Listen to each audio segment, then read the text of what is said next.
2024 সালের 15 জুলাই এদিনেই ঢাকা বিশ্ববিদ্যালয়ের ছাত্রলীগের হামলায় ঘুরে যায় কোটা আন্দোলনের মোড়।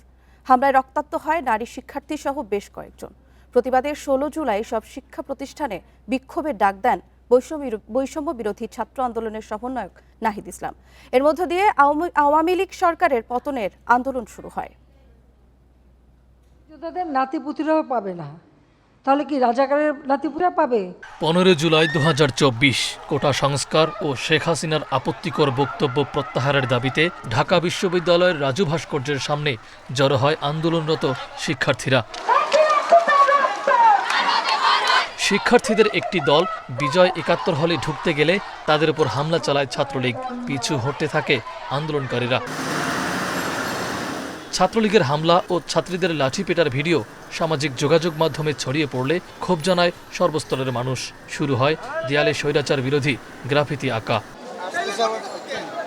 আহত শিক্ষার্থীরা চিকিৎসা নেয় ঢাকা মেডিকেলে, সেখানেও হামলা চালায় ছাত্রলীগ।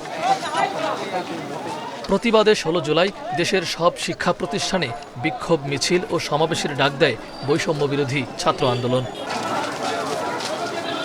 আন্দোলনকারীদের উপর চড়াও হয় আইন শৃঙ্খলা বাহিনী ও আওয়ামী লীগের নেতাকর্মীরা। সরকারের বিরুদ্ধে ফুঁসে ওঠে দেশবাসী। তারই ধারাবাহিকতায় কোটা সংস্কার আন্দোলন রূপ নেয় সরকার পতনের আন্দোলনে। আন্দোলন দমনে চলে গুলি, মারা যায় অনেকেই। 3 আগস্ট আওয়ামী লীগ সরকার পদত্যাগের এক দফা দাবি দেয় বৈষম্য বিরোধী ছাত্র আন্দোলন। তীব্র আন্দোলনের মুখে 5 আগস্ট দেশ ত্যাগে বাধ্য হয় শেখ হাসিনা ও আওয়ামী লীগ নেতাকর্মীরা।